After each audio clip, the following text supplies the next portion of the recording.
Yeah, so we'll get straight in. Are we rolling, Ron? We are rolling, sir. We are rolling. Welcome back. Thank you for watching. Okay, so normally I do a little tagline for this, right?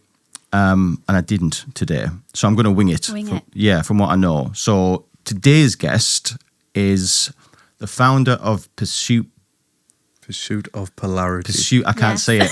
I practice it all the way. Just call it POP for short. Yeah, POP. Oh, yeah. Pursuit of Polarity. Pursuit of Polarity. Yeah. Yeah. Owner of Blonde Creative. Ambassador. Is that right? To what is it? Ambassador to what? She is an ambassador of the Power of Women campaign. Isn't there that? Yes. Ambassador to true. the Power of Women campaign. Yeah. Ladies and gentlemen, we're joined by Holly Thomson. Thank you. Thanks for having me. Thank you for talking to people like us. So when I heard sort of what your shtick is, that did pique my interest a lot. So like at first, I was under the impression that it was somebody that ran a creative like design agency or creative branding agency. And then I got a sniff of this feminine, masculine stuff. Mm-hmm. You know, it's making a lot of waves. You know, you've got your Andrew Tates of the world and True, you know, at one end of the spectrum. And I couldn't tell you for the life of me who the person is at the other end of the spectrum, but I'm sure there's one. Yeah. So it's something that certainly I'm interested in. So how did that come about then? And what exactly is Pursuit of Polarity? Yeah. So when I talk about polarity, it's the masculine and the feminine, and the polarity is kind of like the space between them. And I'll caveat that by saying when I talk about feminine, masculine, it's not about gender at all, but for the sake of this conversation, we will do that. So masculine men, feminine women. And essentially, the feminine is all about being nurturing, being creative, intuition, bringing the joy and like deliciousness to things, whereas the masculine is about doing, it's about being productive, it's about problem solving, being goal driven, ambitious, all that kind of stuff. And since the 60s and women have gone out to work, which isn't a bad thing, by the way, I'm not saying it is, obviously, as you know, I own a business as well, but what it's meant is that women have been conditioned to believe that they need to be in their masculine in order to survive and thrive in the world. And very gradually, society no longer values any of the traditionally like feminine principles.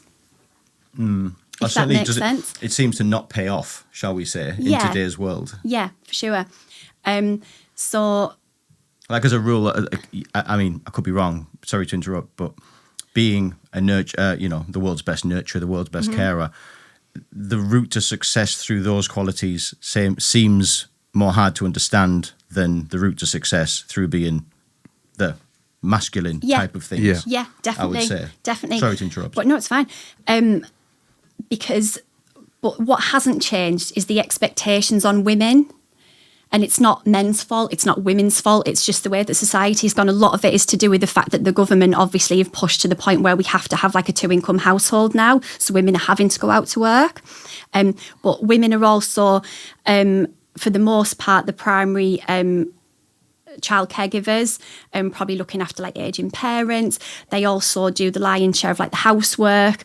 And they're also expected to be, like an amazing partner, a friend, but we're also expected to work at the same time and contribute financially 50%. And what's happened is that it means that women are now really burnt out, really resentful, because they're trying to do everything that a man can do. Whereas the reality is that the feminine and the masculine bring different things. We're complementary. It's like yin yang, like the yin yang symbol. Mm-hmm. They're complementary. They're not in competition with each other. But so women are now so masculine, it's left men also feeling like, well, where do I stand? Or in competition. Yeah.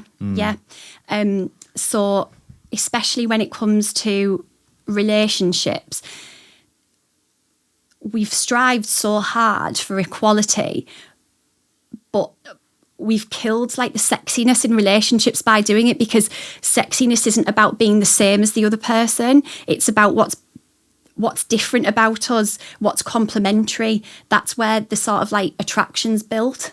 Yeah, and I guess, do you know what? In a way, I've met masculine females in my time, very career driven, very, men aren't better than us. Those sorts of people, and to be honest, there were forces to be reckoned with. Like you didn't mess about with these people. Yeah. These were serious players in the game. They could do as much as a man could, but they've got a much more difficult sort of game to play here because masculine is masculine in this conversation we're having, but those masculine females they've got to on a switch be able to go from I'm the boss to I'm sexy. Like that must be difficult to like. Probably impossible. It's not even difficult. I feel it's just impossible. I don't think you can do it. Like you're playing two roles. Yeah. And, don't get me wrong, there are women that are naturally in the masculine, which is fine. There are men that are more feminine, and that's fine. But it's about like leaning into what feels right for you. But would an example of someone, because I just thought like, okay, so how does that translate then? And then I guess you get Cardi B. That's what you're left with. Like, I don't know a lot about Cardi B. Well, not a good reference for me. No. I guess your Nicki Minaj's type of people, Okay. your pop stars. I guess they don't go uber traditional feminine, as it were. Yeah, okay. They go sort of boss bitch feminine. Yeah, they're a lot more like aggressive, I guess, aren't they, in the way they go about things? Yeah. But I imagine to the majority of people that majority of males that could come across as quite intimidating. I imagine. Yeah. So that is it is something that's happened, and I think it's the way society has left some ladies no choice. That's a survival mechanism. Definitely. I would guess. Definitely. It's like we've forgotten how to be soft and feminine. And I think, by the way, this is not me saying that I'm anti-feminist. I'm not saying that we need to go back to the 50s when women are in the kitchen. That's not what I'm saying. But it's about more like the healthy expression of the feminine. And it's more than just wearing pink dresses and having bubble baths. It's a lot more than that. It's bioenergetics. This is proper science.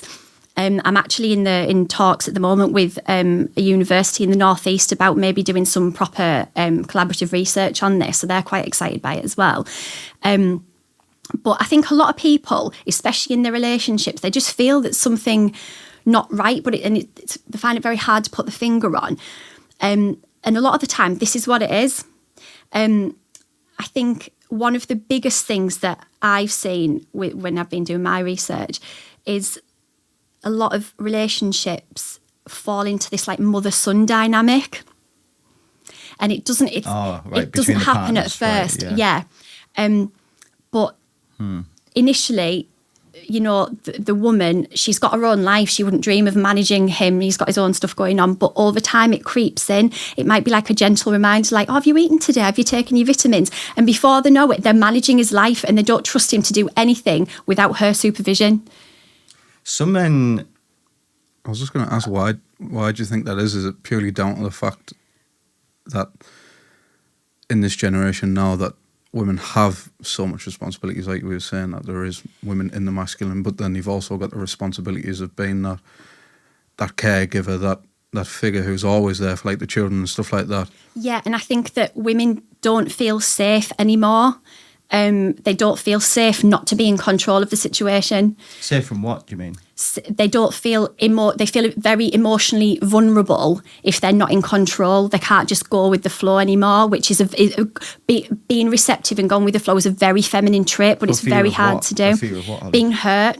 By the male? Yeah, or just, I think a lot of women, their nervous systems are just so shot to pieces that they live in this constant state of being braced, waiting for the next bad thing to happen. So they feel the need to control everything to minimise that risk. Your scenario where, obviously, like you say, the mother-son situation. Yeah. I think it often does take two to tango. Definitely. And, I can certainly think of a relationship I know where this mother-son scenario is playing out, but the son, the male in the scenario, is quite happy to be a kept man, so to speak, to hand the payroll over and let the boss, I've heard that I'll have to speak to the boss, that old saying. Yeah. And I think it does take two to tango. And I think, the old adage, it takes two to be a doormat. Yeah. Yeah. I think you've got to allow that to happen. But yes, that is happening. So what are we saying? Are we saying that that's not a good situation. No, it's very unhealthy, like the mother-son dynamic, because it just kills attraction completely, because no man ultimately wants to sleep with their mother. Definitely. So, and she'll end up losing respect for him because she thinks that, well, he can't do anything right without me. Yeah. And then he feels completely kind of like emasculated because he feels like, well, she's not giving me the space to be a man. A masculine man wants to step up. He wants to provide. He wants to do things. That's what makes him feel good. It's like the doing. Whereas the feminine, that's not where she gets her value from. I think it was on Diary of a CEO recently, or like in the last few months anyway. There was an expert that came on, and there was a study where there was like a boss babe, like CEO, and there was a woman who worked in Burger King, both like same level of attractiveness, and men didn't find the lady who worked at Burger King any less attractive, because a masculine man isn't that bothered about how much money a woman makes. It's more about what she brings in terms of who she is as a person, because the masculine needs the feminine to recharge and vice versa. Like, we need each other. And that's why there's so many issues at the moment, because everyone's just trying to be the manager, be the organizer, be the doer, be the one that's in control of everything, because women just find it so hard to surrender into a man's leadership. And do women find that hard? Yes. Really? Yeah, really hard. Yeah. Yeah. I think that we've been sold this. I found that really interesting, Ollie, because over the dawn of time, or since we've got recordable history, up until the last 50 years, it's always been that way. Yeah. Forever. Yeah. And you would think, I certainly would think as a moron, that it would be programmed now after all these generations. We're talking not 3, 4, 5 generations. We're talking dozens and dozens and dozens of generations. To be honest, like, you go back hundreds of years, it starts getting really messed up. Do you know what I mean? Yeah. But you would think, I would think, that it would just be auto response now at this stage that, you know, and I don't believe what I'm about to say, but men are boss, men are in charge, they're the big strong man. Again, that is not my way of thinking at all. But I would think that would be an auto response. We've completely lost that. Really? It's completely lost it. And like I said, it's probably since like around the 60s when, you know, like feminism started and women went out to work. And again, I'm not anti-feminist. I'm just saying that I think that just like we can talk about toxic masculinity, there's definitely toxic feminism as well. But the masculine is about leadership, and a man will thrive if he feels like his partner trusts in him to make the right decisions for them. And that's not about her not having a say in anything. That's not the case at all.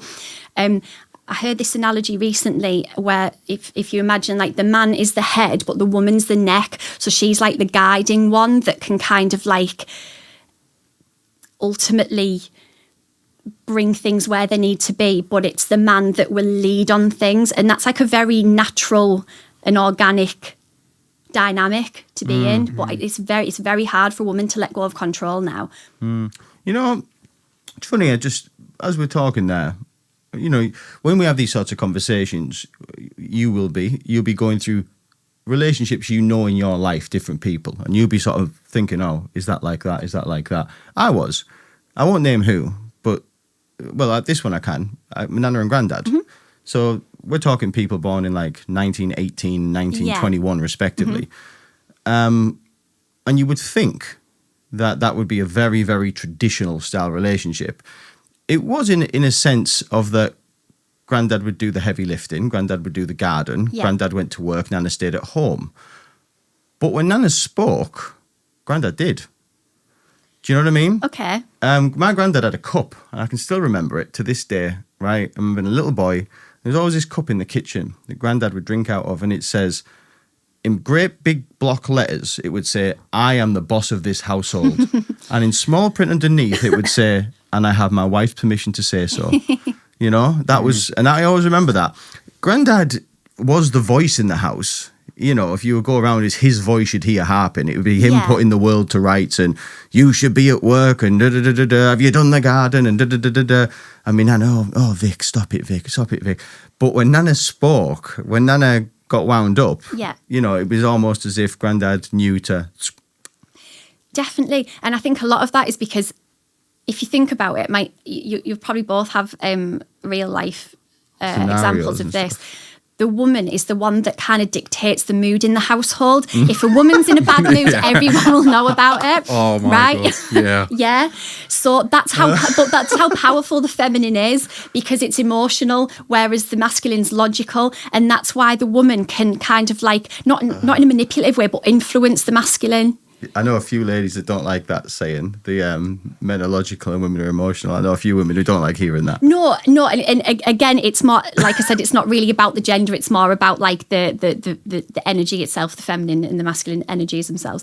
But yeah, and again, we both need different things from the relationships. So men want to feel admired and respected and appreciated. That's how a man feels really good in a relationship, whereas the feminine wants to feel really loved and adored. But a lot of the time, women don't appreciate and show appreciation to their partners, and again, it's not their fault. It's because we've been conditioned to believe that, well, I've done all the housework, I don't get a thank you. But it's not reciprocal like that. It doesn't work like that in reality. So it causes so much animosity in relationships, because ultimately the man's going out and doing whatever he needs to do. And a thank you, I really appreciate that you did that, even if it's something really small, like, I'll grab the bags. Oh, thanks. It was really helpful when you did that. It takes nothing to say, but it goes such a long way. I've just bashed the mic there, sorry. Okay. So, and there's so many little examples like this that really impact relationships, and people overthink it, and it's very simple. It does. You know what? I agree with everything you're saying. You know, how do you feel about, you know, the sort of phrase men and women are different? Yeah, we are, and that's fine. Like we bring different things to the relationship. Like, you know, I don't want someone who's the same as me. Like, why would I want someone who's exactly the same as me? I want someone who can complement my strengths, and vice versa. That's and again, that's where that attraction's built in, those differences. If everything's the same, if you imagine magnets, two ends of the same magnet, they're not gonna they repel each other. Like we need that difference, and that's a lot of the time where just attraction fizzles and like you lose respect for each other, and it can just cause these massive problems because people are so wound up and angry about everything all the time. Do you not think that the phrase like attraction is a fairly like, it's a young person game? Because like I'm pretty sure if I went to my nana and granddad and said the word attraction, they'd look at you like, what are you talking about? Like what's all this foreign my nana and granddad, they would have said, pack it in with that foreign nonsense. That's what they would have said. They would have just said, you're raged to what you're talking about. I don't know. I agree with your angle on it. However, I know relationships that in fact are probably not that way. I'm not saying they're full mother and son, but there's definitely, the balance is off from what we're talking about here. But I think a real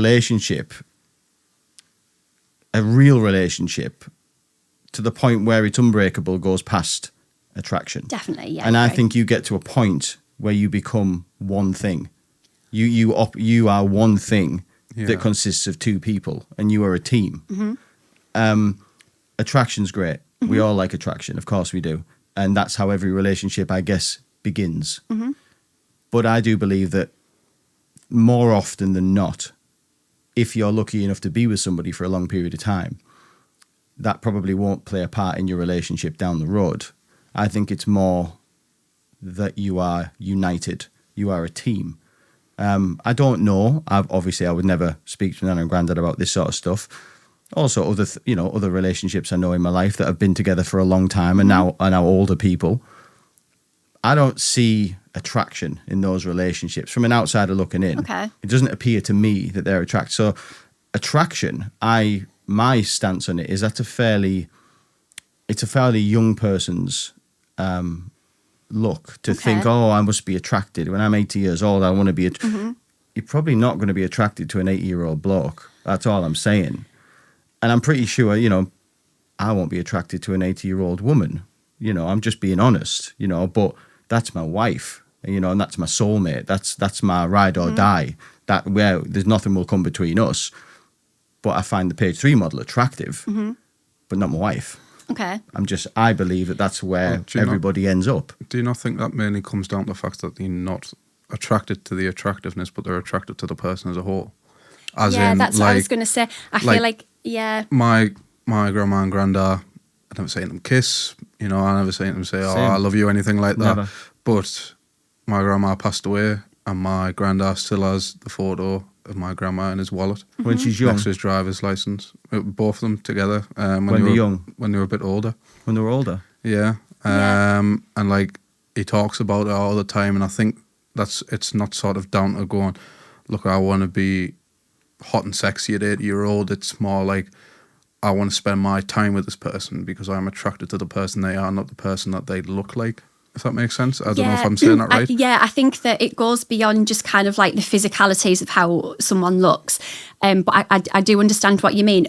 I also think that there are a lot of things that people do in relationships that are very unattractive. And one of the things that women particularly are guilty of is their whole world becomes him. And that is very unattractive. What is very sexy is when a woman's got her own stuff going on. Like, she's got a friend, she goes to Pilates or whatever, like she does this, she does that. That's attractive. But if a man knows that you are his sole, like he's your sole focus, that's really off-putting. And unhealthy. Yeah. Again, if you sort of... And it sort of comes from being emotionally independent. That's a very important thing that helps maintain attraction throughout a relationship, because I think you can maintain attraction throughout a relationship. But one thing is this emotional independence where he becomes your only source of emotional nourishment. That's very unhealthy. If you think about financial independence, or if you think about like a millionaire, I think, is it about a millionaire has about 7 streams of income, is on average, I think 7 different streams. That. You also need that in your life. You should have multiple sources of like enjoyment, not just him. Some men do this as well, by the way, but it is particularly women that I see that do this. But I think in terms of attraction, a lot of men maybe don't voice this, but I think physical touch for men is more important than they let on. That sort of like affection. And over time, as these like little mistakes, creep in and all these little like niggles creep in, you become less affectionate with each other. But I think if you do make a conscious effort to maintain those things and like flirt with each other, be playful with each other, because the playfulness is brilliant at the start, and then everything gets so heavy and serious. Well, it doesn't need to be like that. It really doesn't need to be that way. But so I think if you address those things, you can kind of like sustain a level of attraction. I once heard, excuse me, I once heard Steve Harvey, the comedian, does like Family Fortunes or something now. And he talked about shiny. He said it's important to remain shiny. And what he means by that is, I wasn't sure if I completely agreed with it, but I see where he was coming with it. He said that he's now obviously a bloke in his 60s. And I think he's been married a few times now, to be honest. But like him and his missus have like a deal sort of thing that they, even when they're sitting around the house, I'm not saying full face of makeup and thingy, but they always remain shiny, as he calls it. Yeah, okay, yeah. They don't let each other, they don't ever take the foot off the gas a bit. They always keep their mind that like, okay, like how do I look sort of thing. And, how am I presenting myself? Yeah. Am I, right, okay. Just... Again, not full throttle, but just always being aware. I'm not looking like a scumbag here, am I? Yeah. And I kind of get where he's coming from in a way. It is, maintaining the... Yeah, it's just about not letting yourself go. And like, just like you work at everything else in your life, people just stop working on their relationship. They just kind of become very comfortable. It's like, well, you should love me as I am. And it's like, well, yes, but you've got to have some level of maintenance going on, as you do with everything. It's very difficult, like, for every relationship, because if you're going to get serious, you're going from the initial date period where, let's be honest, we're presenting the best version we can of ourselves. Yeah. That person you turn up on the first date, that's the best you got. Do you know what I mean? Yeah. And like, for the most part, like, let's just say it as it is, certainly from a male's perspective, I would probably say I'm speaking for 3/4 of males. They're after something. That's what they're trying to get to. When a man goes on a date, he isn't thinking, I'm looking for a soulmate for the most part.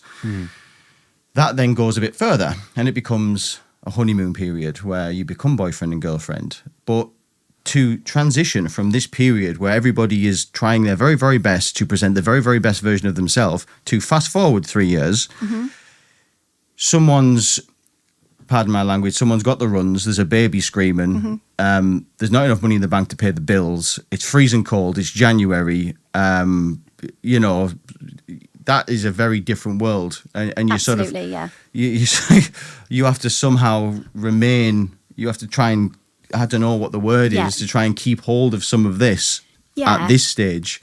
I think that's a difficult thing to do. I think it's normal, you know, like life happens and you sometimes you need to put more focus on something else. But ultimately, I think if you've got that like really important foundational stuff nailed down, you just weather the storms together.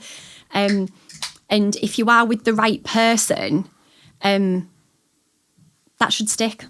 It should stick. Yeah, it should stick.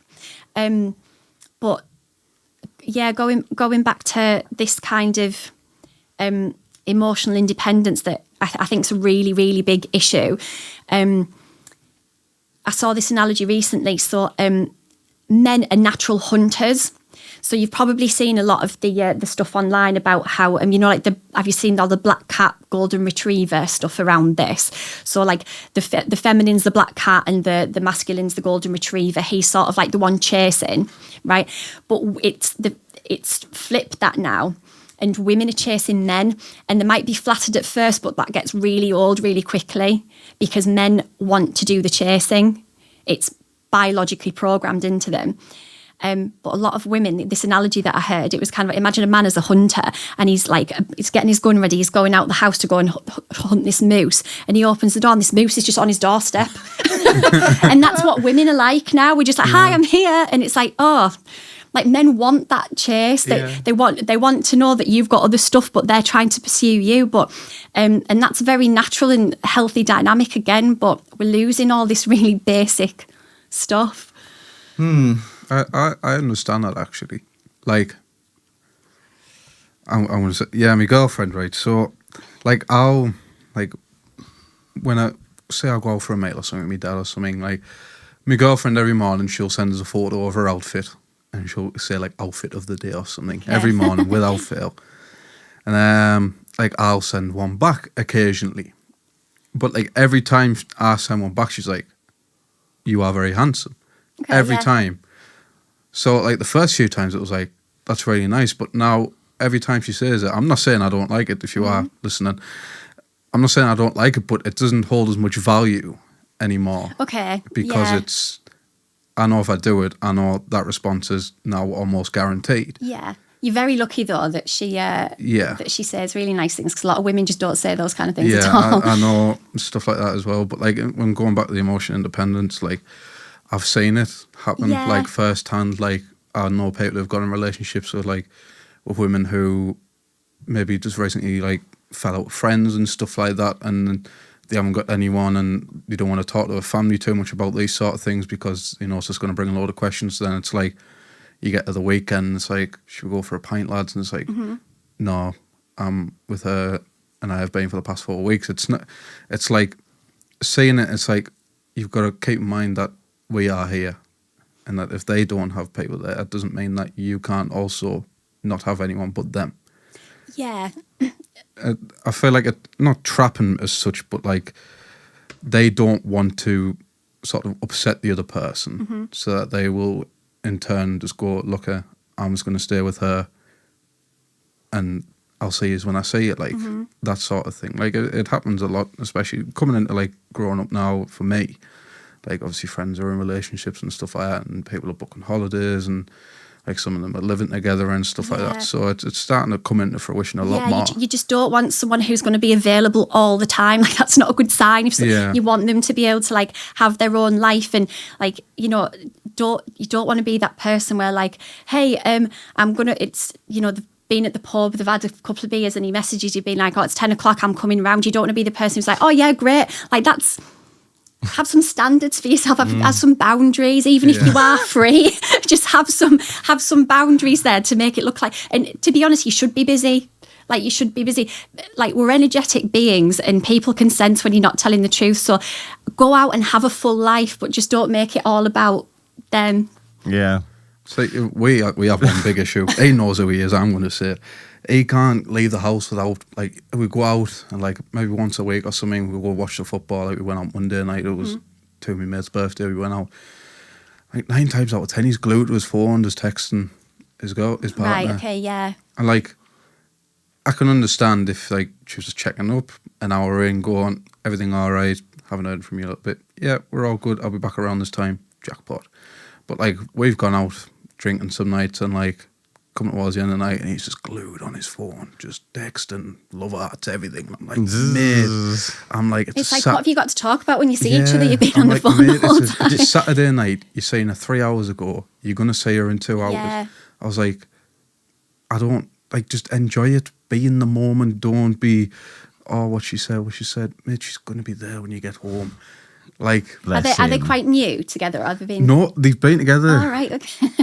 Christ, how I want to say like maybe 4 years now. Wow. Oh, wow, right. Yeah. Okay. Wow. But like, how old is this guy? he's 22 now. Wow.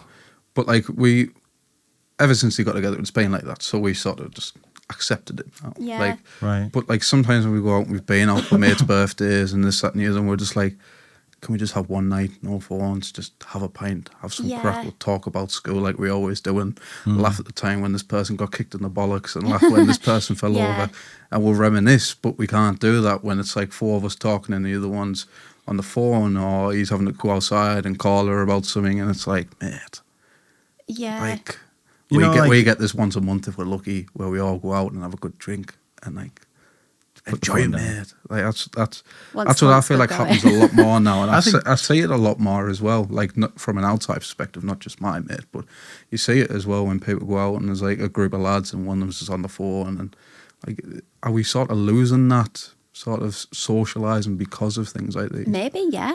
To me, that sounds, not to dish your mate or anything, but that basically sounds like immaturity to me. That sounds like, as you see, this isn't everybody, because some people meet their soulmate at 18 and stay with them forever. Yeah. You know, that's a whole different conversation. But somebody who ends up in their 30s and hasn't found their soulmate, for example, you know, and is, can I use the word normal without offending? But I don't care. But like, has lived a fairly, what would be considered a normal life, has had relationships, has, you know, been with different people at different times. For them, you would probably expect that they've had lots of different types of relationships. I speak from myself. I'm older. Everything we've just talked about, I've had all of them. I've been the psycho in the relationship that was too smitten with somebody. That ain't wrong, because the other person wasn't. It's been the other way around, where I've had I was the whole world of the other person, and it felt very odd and very strange. Funnily enough, back to back with each other. Right, It literally okay. went polar opposite, you know. I've been with the toxic masculine. I've been with the, what I considered far too emotional, daily tears, you know. I've seen it all. And I think I think if you are lucky enough, if you want to call it that, to get through your life or get to a point in life where you've had an experience with each one of them things, I expect you're probably a little bit more schooled in that, because you've Yeah. seen all the ones that didn't work. Where your mate there, bless him, you know, I imagine it being 18, it's probably his first, when he got with her, his first serious relationship. And I don't mind saying this, when it's back and forth, love you, like, it smells like insecurity. That's what it smells like. Yeah, that constant need for Check. reassurance. And what's she doing, what's she doing? I was that guy. Yeah. You know, when I was 21, I was that guy. But you live and learn, don't you? You live and learn. You live and Yeah. learn. You You do. live and learn. And one thing worth mentioning as well is when a man and a woman get into a relationship, so a man's biggest fear is that she'll change, because like when he first gets with you, he thinks you're amazing, he thinks you're incredible, and he's like, please don't ever change. But the woman sees it differently. The woman's like, Change. yeah, Yeah. yeah, and that's the thing. But ultimately, men don't really change, and it's the woman that does. Yeah. So again, it's like it's that balance. But I do think that we just overcomplicate things. I think that if we just understood these like very basic. Question: as somebody that is obviously schooled and studying this sort of thing, how do you feel about that? Like, you know, the whole, because I know somebody like this who is what would be considered a bad boy, right? Okay. Bad boy, bit of a so-and-so, You know, let's just say he's making money in certain places. Let's just say that isn't Legit. legit. And I heard somewhere that like there's that whole he's a bad boy and I'm going to fix him type balance in a relationship. What's all that about? Is that like mental illness? Like, what is that? I think it comes from that place of I'm going to be the one to change him. Like I'm that girl who's going to make him settle down. Going to tame the beast, so to speak. And it's that. And you've probably heard this again before. I'm not a psychologist, but I have heard this a lot from various sources that we're always chasing the relationship that wasn't good in our childhood. We're chasing that again so we can fix it this time. Right. So maybe if like your dad wasn't around very much, or like your dad was a bit avoidant or whatever, you will find an avoidant man in your adult life, but with subconsciously it's because you want to fix him. Right. That's really common. Is it? Yeah. Huh. Yeah, because like in this scenario that I'm talking about, like he's doing not just bad things by the law, but he's doing bad things that he shouldn't be doing in a relationship as well. Right, yeah. And I think she knows about it, Okay. sort of thing, or has enough information without knowing everything that's what's going on. Well, that is just because he's got low integrity and she's got low self-esteem. Yeah, that's sad, man. It does work though. It does work. My stepdad was apparently mental before he met my mum. Like proper. Now he just gardening and golf. So like is my best mate, his dad, and my stepdad used to be kind of close. And every time like, we've gone over his dad's house when he's been having a few drinks and that, we've popped over. His dad, like my stepdad, his nickname's Tut because he tuts. Yeah, like that. Right, so That's what he says on the tin. he's called Tut. He's called Tut. Legend. Anyways, like every time I see his dad and he's had a few drinks and whatnot, you have the same conversations when you see some people every now and then, don't you? You hear the same story twice from them. And every time I go over, he's like, Tut used to be mental, him, you know. I'm like, how's that? And he went, mate, he was like, one night we went out to the club. He said, we had a massive argument. He said, I smacked him. He said, and at 7:30 the next morning, Tut was outside my house. I was stood in my boxes outside and he was going, how are we then, Butch? How are we then? We had to finish the fight. What, in the morning?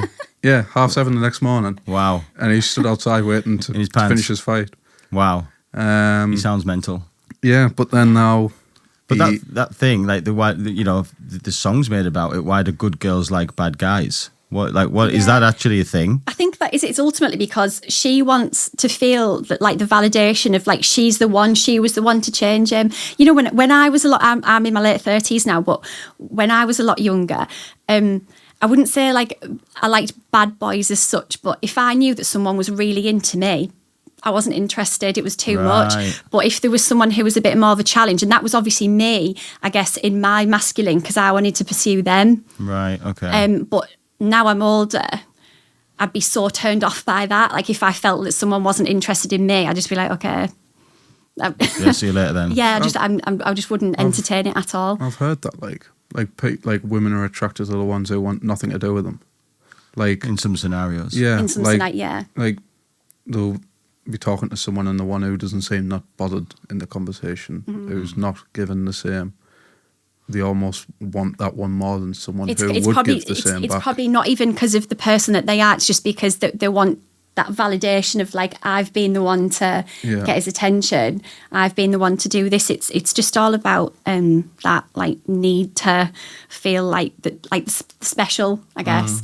I listen to this guy, right? It's like one of them.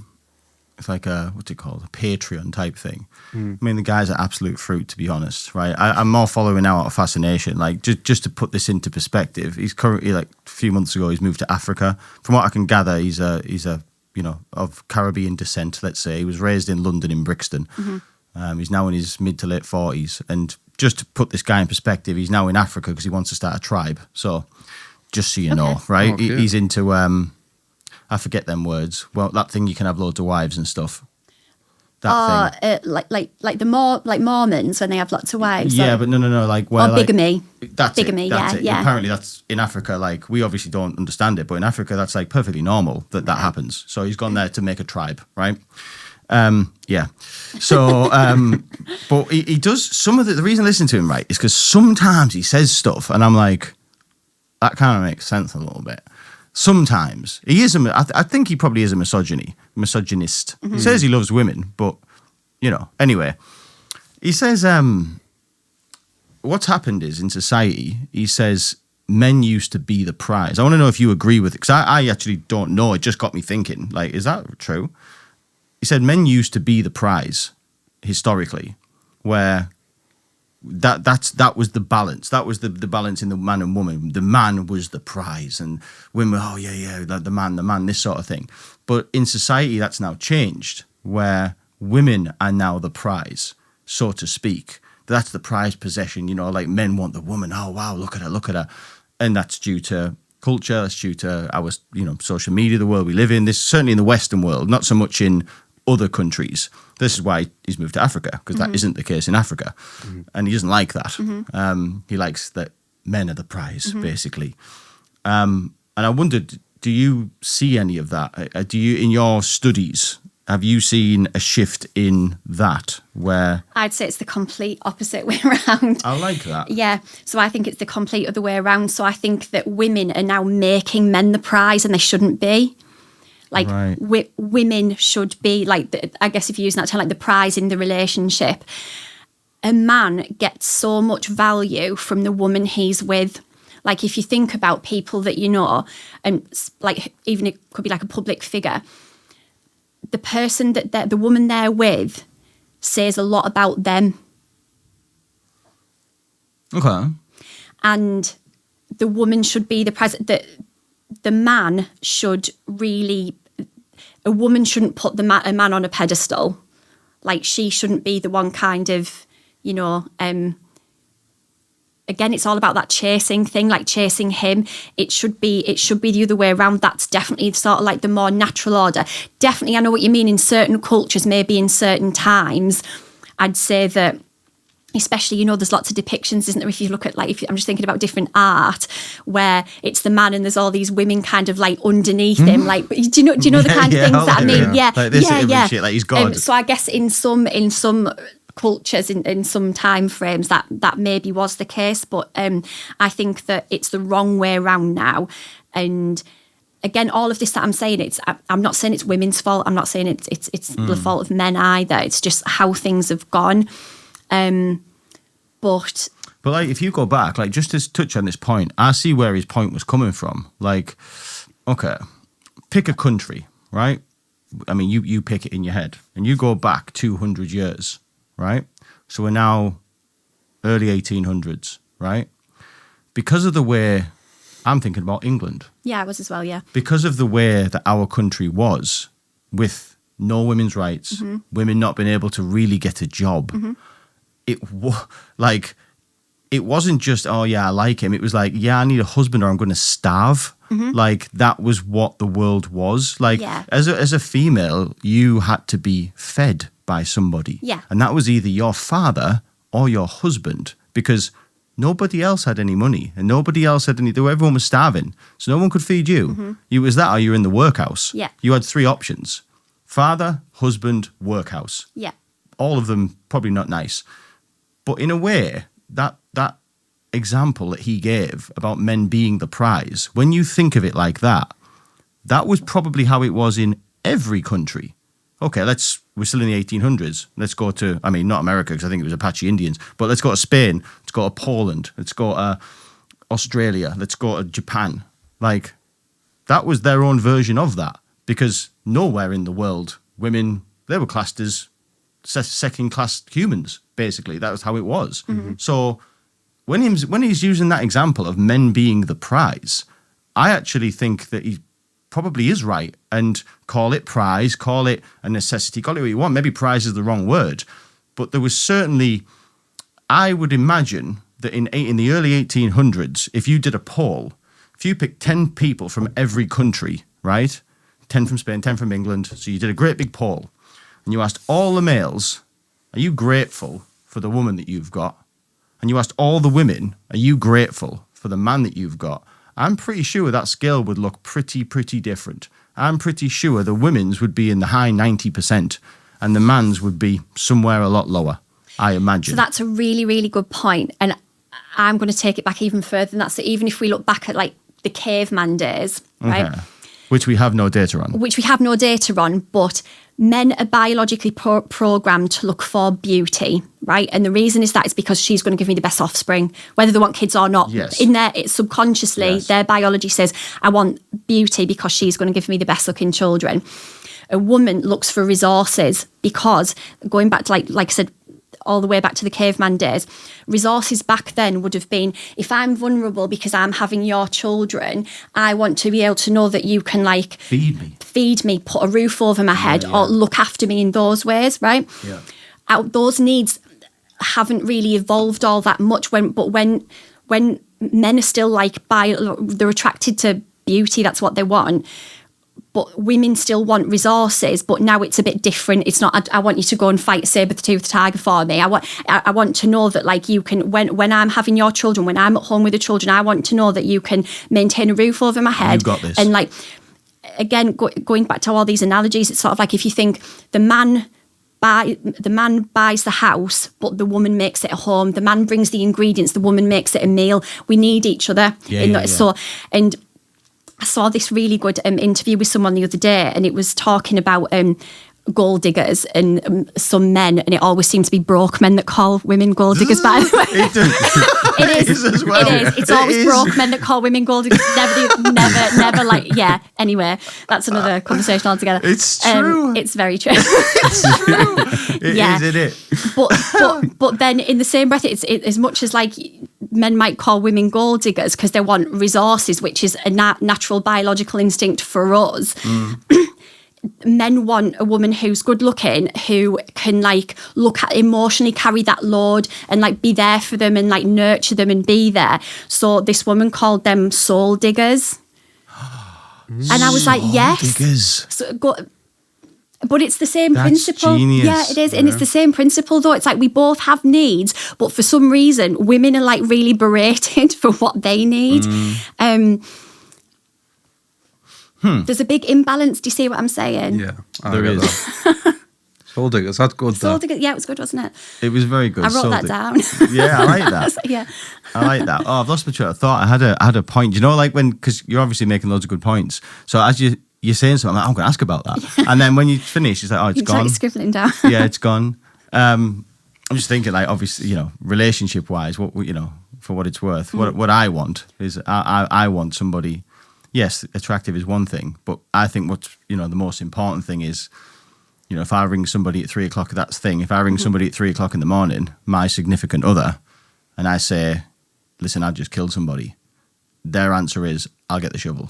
Shovel, yeah. That's what I want. Yeah, you want to feel like a team. That's it. That's really important because so many people end up like in competition with each other and just full of resentment, and they're not a team because it's sort of like, especially, you know, when you've had kids, it's like, well, I'm more tired than you. That horrible competition that sets in, and it is. You just want someone who's going to be on your side. Oh, I remember my point. Okay, is this toxic masculinity? Because like this is something that's like still going on now. Should men pay for everything? So first date, picture the scene. You're on a first date. Yeah. And be honest, right? Honest, cards on the table. Forget, you know, all that. Just, would you expect that to be paid for? If a man has asked me out on a date, yes. Okay. And again, something that women are like, they have this thing about is that we feel like we owe them something because they've paid for us. Oh, and it's not. It's like nice. it's like no, it's not. But that's genuinely what a lot of women feel like. I personally have never felt like that. But you've got to remember that you're there. He's asked for your company. That's the prize for him. The prize is that you've turned up and that like you're giving him your time. But yeah, absolutely, I would expect a man to pay for me if he asked me out on a date. Yeah. For the most part, I agree with that. But I agree with it going forward. Like I have quite an old-fashioned and probably toxic masculinity. I'm sure you can't tell looking at me, but I have quite a toxic masculinity sort of view on things. But I don't think it's fully toxic because it comes from a good place. So maybe it's not toxic at all then. Yeah, it comes from tradition and it comes from that thing you've said. My biggest driver is I want to feel like the protector. I want to feel like the provider. I want to feel like the warrior. You know, I want to feel that, and yeah, I want to know that she knows I am. And I know that she respects me for that. And in the same breath, you know, that is the queen of the earth as far as I'm concerned, and whatever she wants goes. That's how it goes. But I believe that men should, again, money is a thing. I understand that. But I like the idea, shall I say, of men always paying and always providing. If I had it my way, if I was a very wealthy man, I would like my lady not to work. You know, that's what I would like. That's a dream scenario for me, you know, where you've got everything. Do you know what I mean? And I've been told before that that's actually a toxic trait. No, it's not. But it comes from a good place. Yeah, it's not toxic at all. It's like a very healthy masculine desire. But don't all men want that? Like, surely, isn't that what all men want? Healthy masculine men do. I never met a man that says, no, she should pay. I've never met one. No, Ever. and again, it goes back to those like basic things that I said at the start about the difference between the feminine and the masculine. The masculine wants to provide, he wants to protect, he wants to do all those things because that makes him feel good. And it does. It's the biggest high ever. Exactly. It's the biggest high. And how good he feels afterwards. Like when she says to him, "Thanks for taking me out tonight. I had a really nice time." That's all he wants. And it's not about the, you know, the stuff that could happen. Yeah. Like, I've been on things like that before where it hasn't been about that. You know, nothing happened. It was drops off afterwards, right, see you later. But just that text, thank you so much for tonight, heart. Yeah. You know, you just, because it makes you want to do it again. You are on a high. Yeah. You are big man. I am big man now. Because that thank you has inspired you to want to do it again. Yeah. It's an amazing feeling. Yeah. It is. It's like, it's literally like a drug. Yeah. You know, that feeling. It must set off some kind of like endorphin or some shit. I don't know. I'm of not course it brainy does, enough. But it sparks something in your mind. Yeah. Like, I'm not a failure. Yeah. Do you know what I mean? And it makes him want to step up and be more masculine, which makes him feel good. It's like just this like cycle. But talking about toxic masculinity, I don't know if you saw there was on 5 Live last week, the week before, Gareth Southgate was on. And it was very obvious from his interview that he really misunderstands the term toxic masculinity. So the way he said it was that all masculinity is toxic. But it sort of raised the point to me. Yeah, this is it, yeah. You know, there are things about being a male that are very important. But do we have toxic influences out there? 100%. And they're not seeking to show youngsters the right path forward. And young men in particular can get drawn into following the wrong types of role models. There's lots of families now, you know, millions of families that are fatherless, less male teachers in schools, and men do seek, I know my own experiences, you do seek role models outside the family from a certain point, and getting the right sorts of role models, being in the right sorts of friendship groups have such a big influence on young people's lives. So we've really got to try to provide the best possible role models for our young people and to give them hope. You know, the narrative around our country at the moment is very down, and you know, if I was a young person, I'd want to know, right, how do we change things? When I came in, I don't know if that fully. Is it? What was the crack, basically, Holly? Basically, he's right. He's absolutely bang on the money there about what he's essentially saying here is that like young men need positive role models, which is a no-brainer. Of course they do. But at some point in that interview, he believes that he kind of worded that all masculinity is toxic, where of course it's not like we need it, of course, but it raises the point of how many other men also are misunderstanding it and thinking I can't be my masculine because it's toxic. You know what? Sadly, I think this is more prevalent with the younger generation compared to where I am. I have access to somebody who is who I speak to on a regular basis, who is 19 or 20, been to the local sixth form college, you know, mixed up in that sort of thing, and the nonsense. And I mean the absolute nonsense that comes out of that person's mouth is scary. Because I don't get to speak to all these kids. But like, if this one thinks this, shouldn't really call her a kid, but you know, this young person thinks this, that's scary. Because their view is like, there is no difference between men and women. Anything a man can do, a woman can. I get your sentiment. I get where you're coming from, and like, yeah, you shouldn't be made to feel. I get it. Yeah, you don't want to feel like a second-class citizen. I understand, but that isn't true. I'm afraid that just isn't true. And don't look at it that way. There's things that man can't do that women can. That's okay. Yeah. Like, it's okay to be different, but it's about respect, and it's about giving each other, well, that's the word, respecting what each other are. No one's better than anybody. It's not about that. Like Holly said, it's complementing. There's two different things here. We exist in the same world. We're the same species, but we have different qualities and different strengths, different weaknesses. And it's about respectfully bringing them together and working together. And I don't know where I'm going with it, but yeah, the young people, this all masculinity is bad.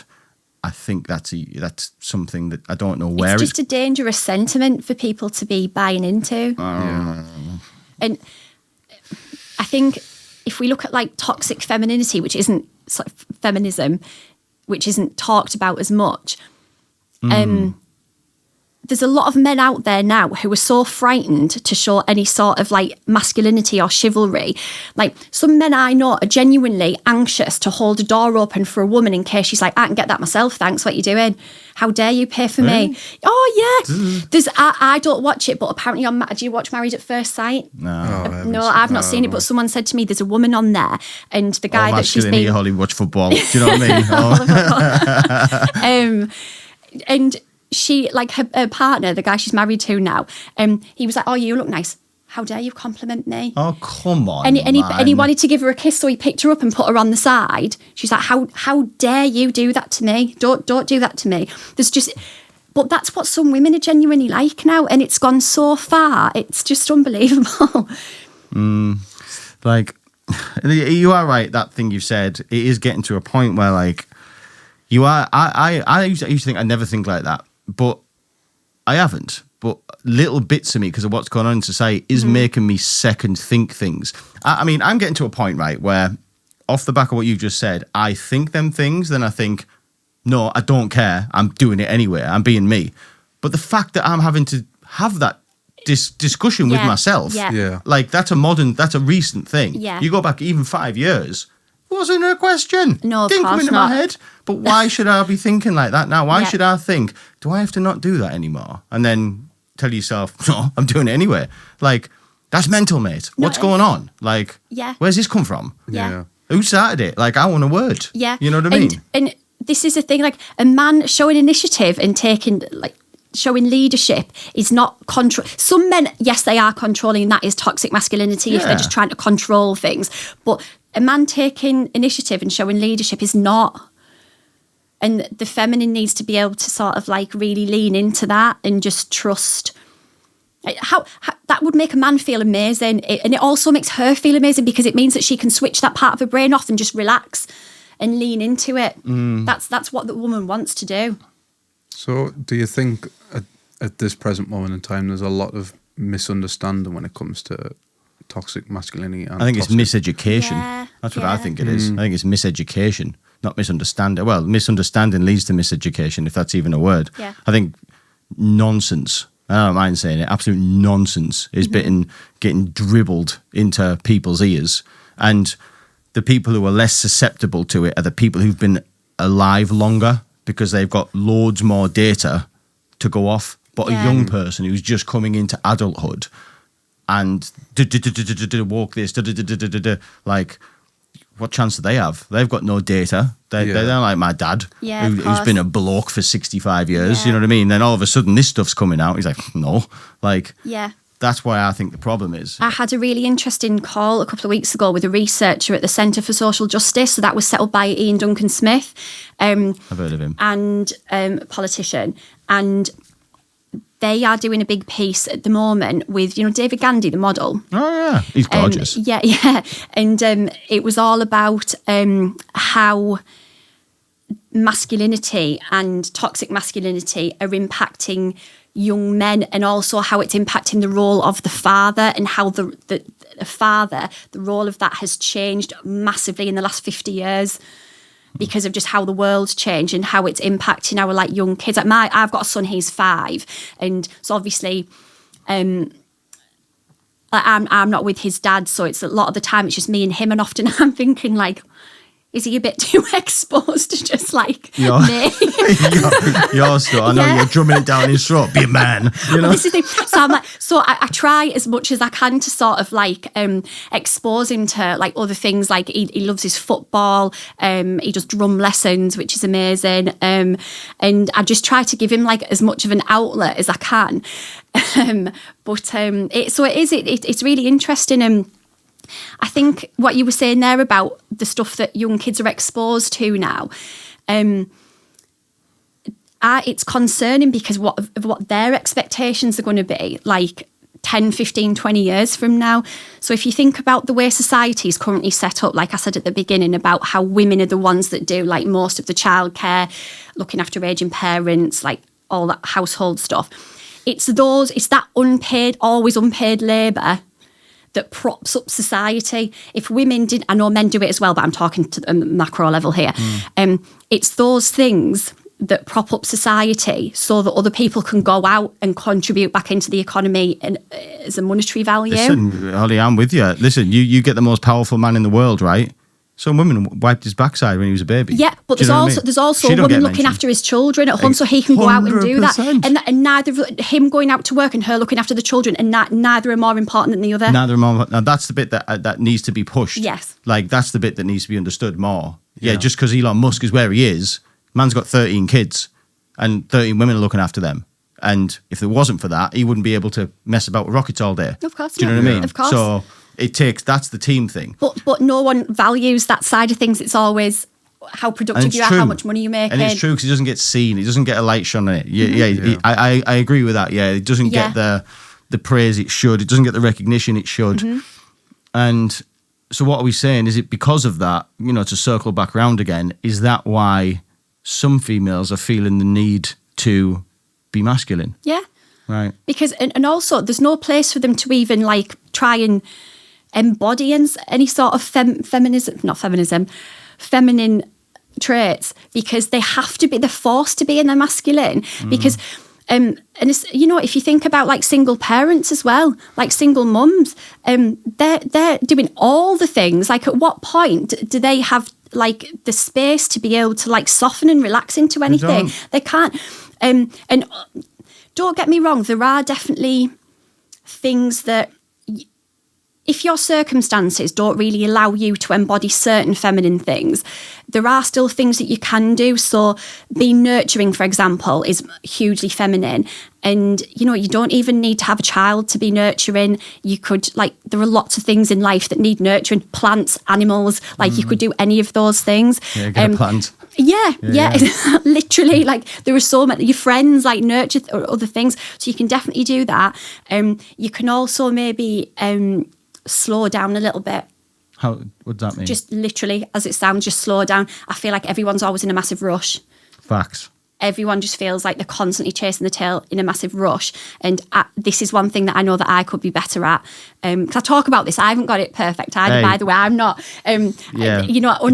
The whole thing, isn't it? It's do as I say, not as I do. Yeah. I'm trying. I'm getting there. But it takes a lot of unlearning, Yeah. Just slowing down a little bit and not constantly having to do all the things. I'm terrible at relaxing. I can't, I'll ring my mum. She's like, "You stood up again?" I'm like, "Yeah." "Are you cooking?" "Yeah." Because I've just got a little. I've started growing microgreens in my kitchen, light shoots, because I'm quite into wellness and stuff. So I've been, as if I've got a dog as well, so I look after everything. Feminine energy everywhere. Yeah, I try. I'm getting there. Yeah. There's a lot of unlearning to do. So yeah, well, it's the truth, isn't it? The world doesn't. The world just chews us up and spits us out. So this is just where we are. But I agree with everything you said. Totally. Yeah. But I went to this last week. I went to a somatic workshop. No idea what that means. So it was quite new to me as well. So when I was saying earlier about our nervous systems just being shot to bits, we're constantly our nervous system's so deregulated, and a lot of the time it's just cortisol pumping through us all the time, which is the stress hormone. And it means that we're always like just waiting for the next bad thing to happen, or we can't relax, or we're like jittery, or like some people might get like rashes, or it manifests in different ways. And so somatic, soma is the Greek word for body. Right, somatic soma. Yeah. Okay. Somatic therapy. And essentially what it is, it's about addressing all the stored trauma, whether that's a big T or a little t, and stress and anxieties that we just store in our bodies. And it's not groundbreaking to know that stress is bad for us. It gets into our cells and causes disease and things like that.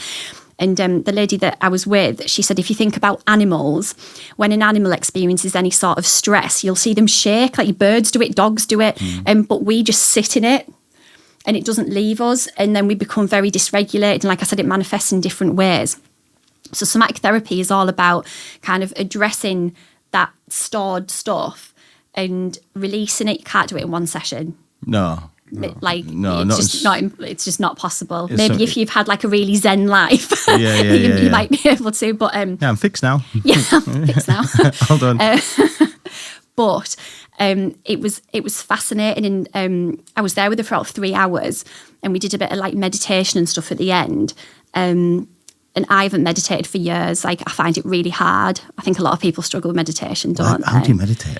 This is the thing. So she did explain it to me, and she was saying it's more about even like these like monks that have been practicing for decades. Even they get thoughts in the head because everyone thinks you've got to have like a totally clear head when you're doing it. And she said, but you might be sat there and it might be like, what am I having for dinner tonight? All this and all that. And she said, if you just sort of see each thought as like a passing car and just let it go.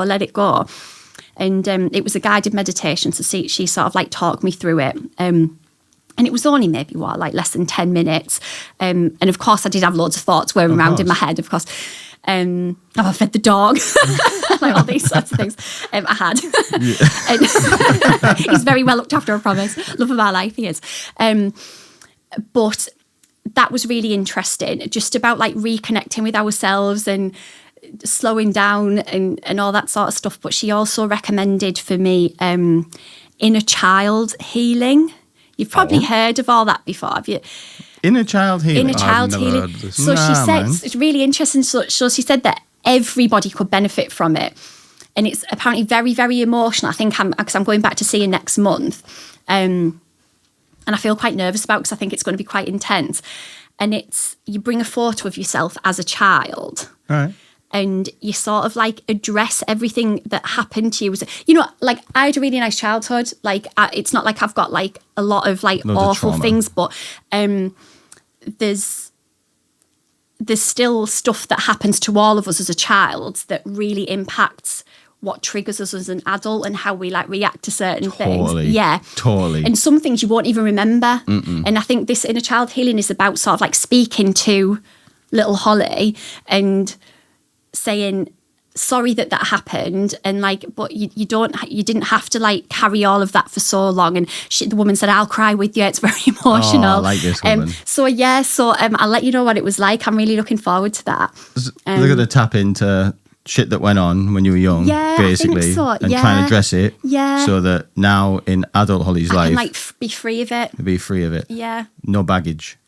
Well, basically. I don't know if I'll ever get to that point. Yeah, no, probably not. But yeah, look, I'm into all that. Last I tried to get is it hypnotized? Oh, right, okay. I just fell asleep. Oh, did you? Yeah. Obviously, like, tell you to close your eyes. Like, I remember being laid on this couch and like, it was through Zoom. It was dead weird. Right. And this woman was like, I think she was playing like whale music and stuff, and talking to me and stuff. And I did. It was quite nice. I drifted off, and then literally at the end, I just started going, Daniel, and I'm like, and I popped it, and I was like, yeah. She said, you fall asleep. She was foreign.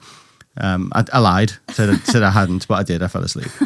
Yeah, there was so did you get anything from it at all? Well, I wasn't as tired, So, it's every cloud. Yeah, it was like 70 quid nap is what it was. It was like a 70 pounds nap. That's an expensive nap. That yeah. Was. So was it? I won't ask you why, but what was it about? Like a specific thing that you wanted to be hypnotised for, or was it just you wanted to try it out? Back then, I was smoked back then, right? And a lad who I worked with had used her and quit smoking. So I was like, I want to quit smoking.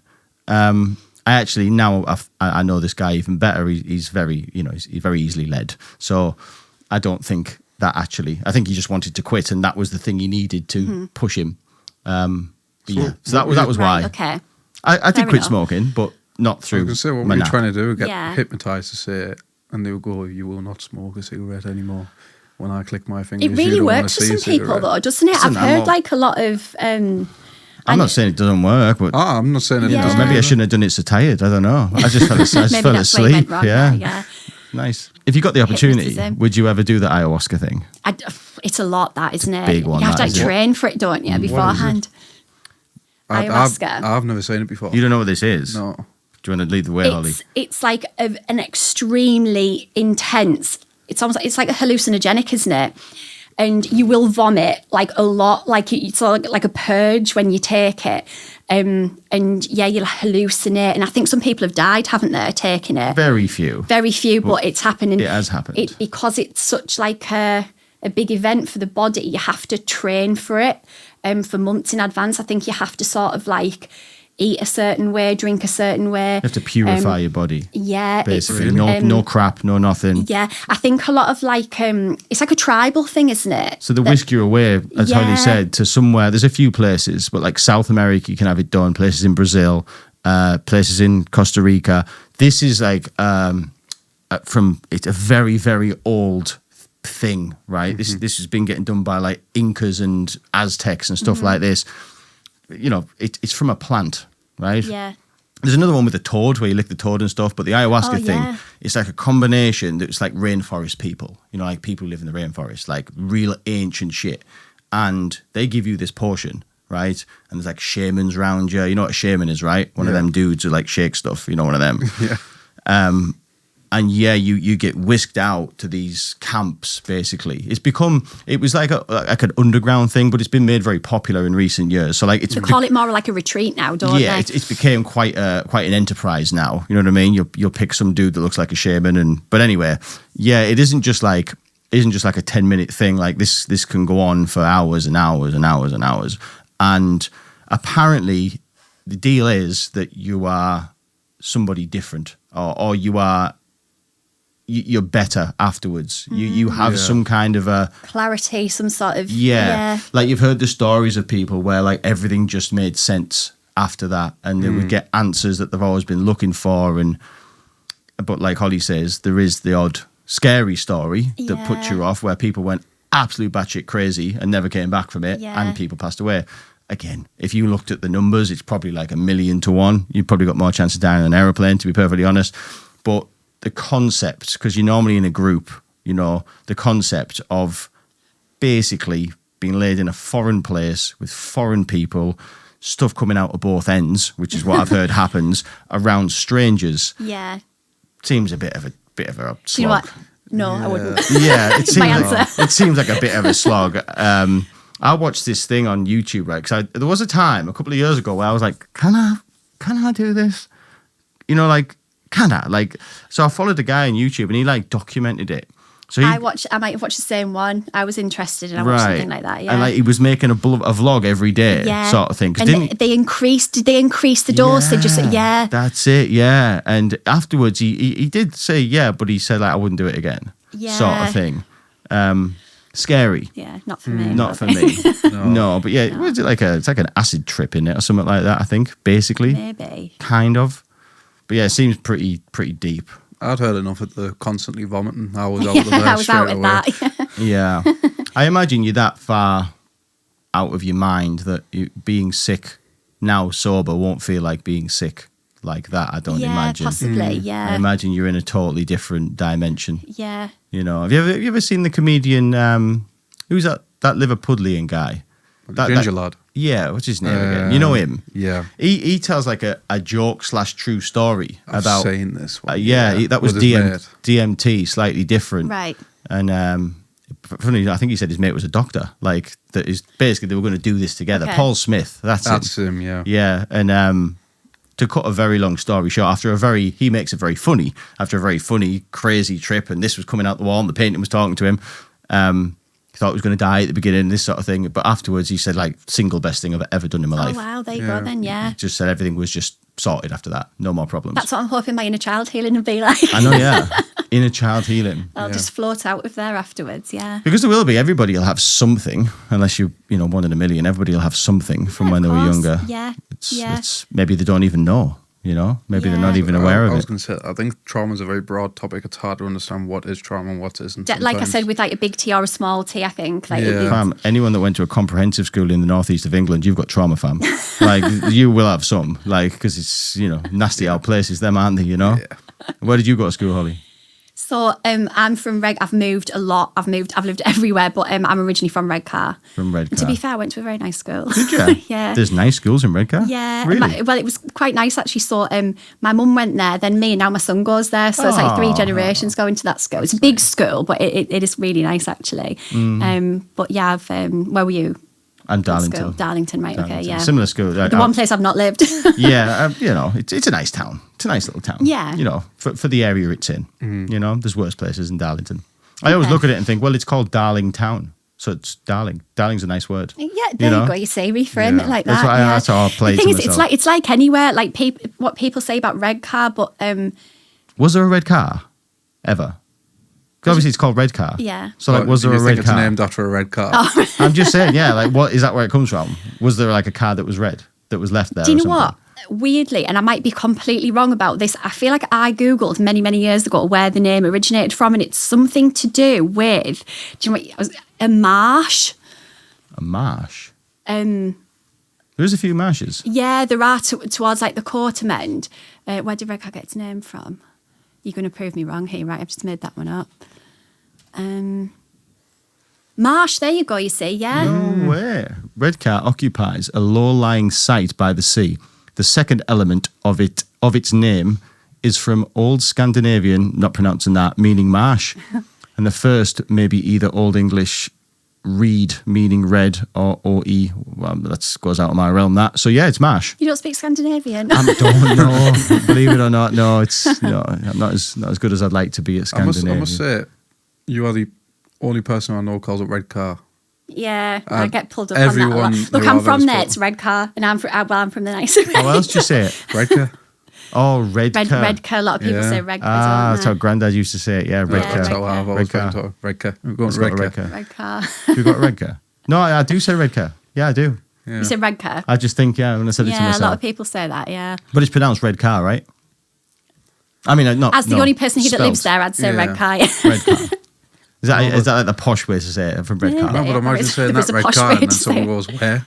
And like, do you mean red car or do you mean red car? Yeah. But- But yeah, it's fine. It's just like anywhere else where there's like nice places and not so nice places. I think you could say that about anywhere, really, couldn't Totally, you? yeah, totally. I think the northeast gets a bad rep. We were saying that, weren't we? The northeast gets a Yeah. bad rep, but there's loads of cool stuff going on. The northeast, lovely. Yeah. It's a lovely place. Some of the nicest people in the country are from round here. Definitely. I moved to London after uni. I moved to London for a couple of years. I absolutely hated it. Really. Whereabouts? So I was like North London. What did you hate about it?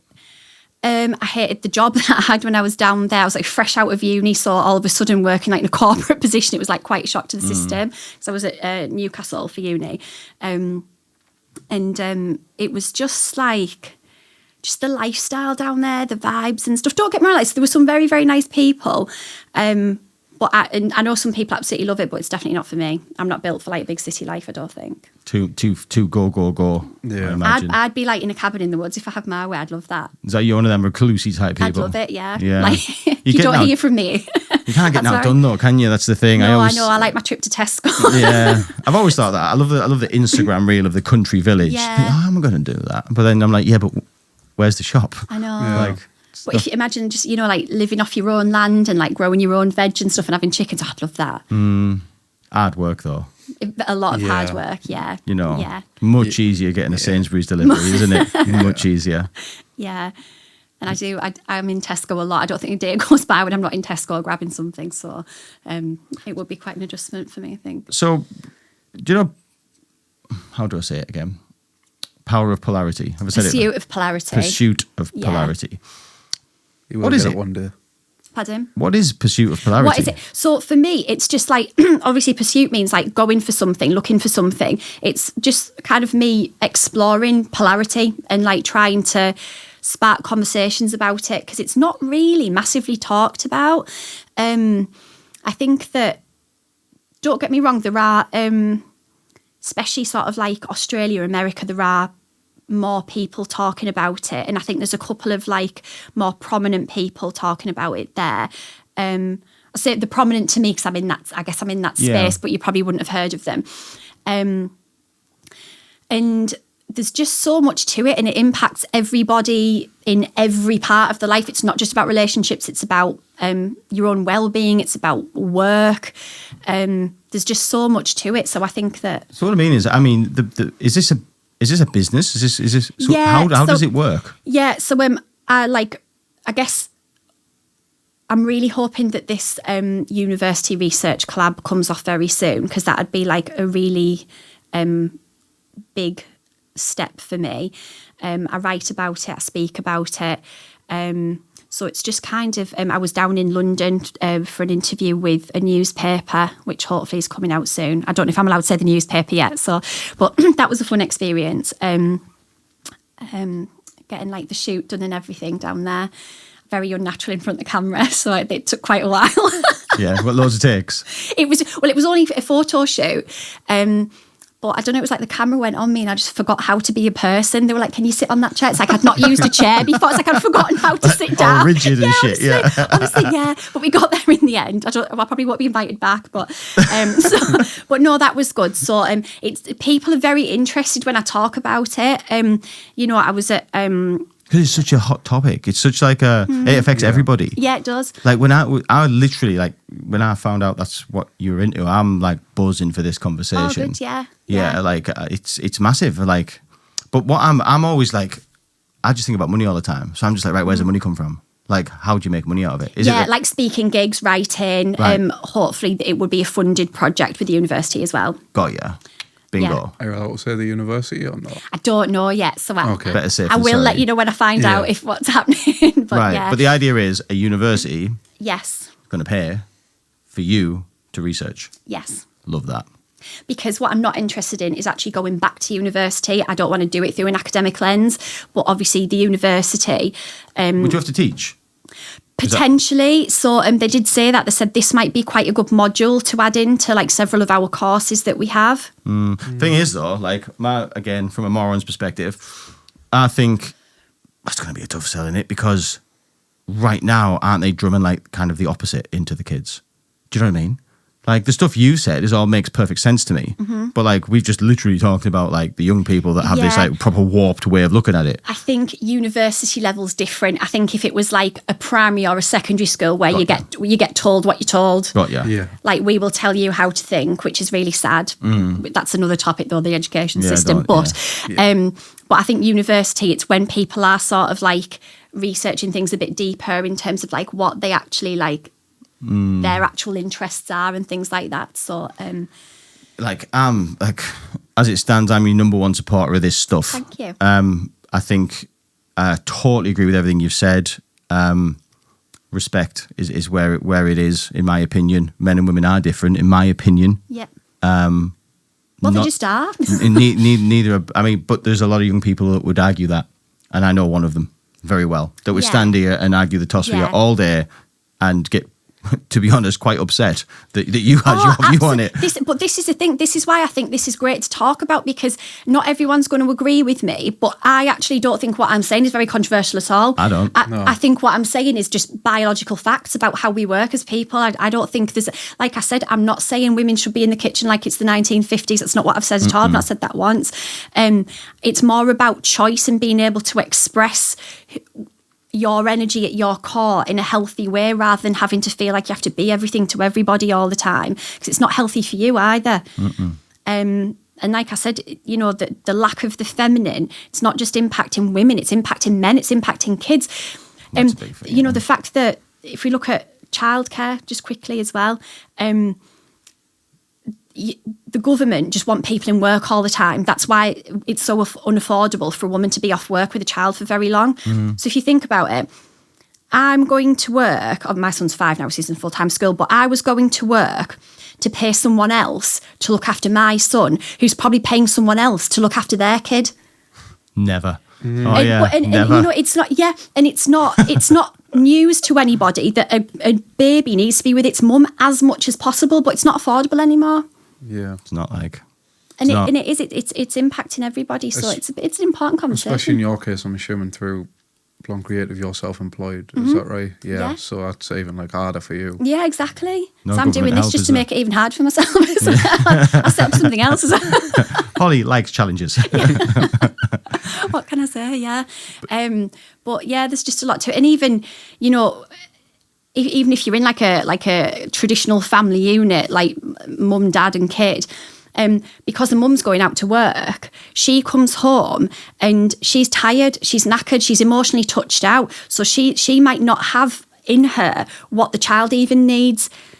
Oh, Because yeah. a child goes to each parent for different things. So it goes to its dad for like fun and validation, but it goes to its mum for love and reassurance. That's just how we're set up. Like there's research being done on it. But a lot of the time, a woman's so touched out at the end of the day, she doesn't have it in her to like provide exactly what the child needs. So honestly, it's a vicious cycle. It's impacting everything. Yeah, it's all messed up. Yeah. It's all messed up. Yeah. I only pray to God or whatever people believe in. I just hope we do something about it. And I hope I'm not saying, like Holly said, I don't want to go back to the 1960s. Of course not. But let's just have a little bit of common sense, shall we? Let's just... Yeah, it's just about simplifying things and going back Yeah. to basics, who we are and like what we should be doing. And, you know, I don't have the answers because I don't run the government, thank God. I can't say to everyone, women can all just stay at home now with the kids like that. It wouldn't work anyway, though. No, of course it wouldn't. couldn't Of course work. it wouldn't. I don't know what the answer is, but I think a very good first step is like the awareness of it, that there is this problem in the first place. This is it, yeah, hear what we're saying. Yeah. Like, Yeah. we're not here giving you answers. We're here just saying there's a problem here. Yeah. And we need to all have a think and a talk about what we're going to do about it. Yeah, Yeah. exactly. Totally. Okay, well, we're going to round it up. How long have you been rolling, Ron? We have been rolling just shy of an hour and 35.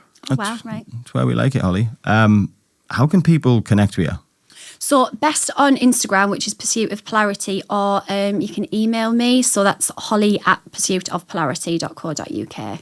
Holly at pursuitofpolarity.co.uk. Yeah, I should just put pop, shouldn't I? Tell you what, that'd be some domain Hindsight's name. wonderful. You'd never get hold of that domain No, name. that's true, that's no very true, chance. Yeah. Seeing the price of domain names now. Oh, it's ridiculous, isn't it? I Like, know. literally, I seen one the other day. Like, it wasn't even that good. It was like something joinery. You know, it's 70 grand for Yeah. it. You know, like, what? I think it was bespokejoinery.com. You know, like just that. Right, okay. Somebody wanted like 70 grand for a domain name. Jesus. Do you know, it makes you think, like, back in the day, we should have bought all them domain names. Oh, I If know, only and we'd have sell them known. off. Imagine. Yeah. Somebody did. Yeah, Just somebody think, did, I Somebody's know. made literally their Yeah. fortune off reselling old domain names. Yeah, Mr. Trick. But that's a different conversation for a different day. Yes. Holly, thank you for talking to people you. like us. That's been insightful. It's been engaging. I've loved every moment of it. I love what you're doing. Keep doing it. Big respect from people like us. Thanks for having me. Yeah, all of the relevant information for Holly, how to get in touch with her and everything will be in the description of this video. So if you want to get in touch, learn more about Holly and what she does, check the description. Beautiful. That's it, ladies and gentlemen. End of the show. Thank you for watching. We'll see you next time.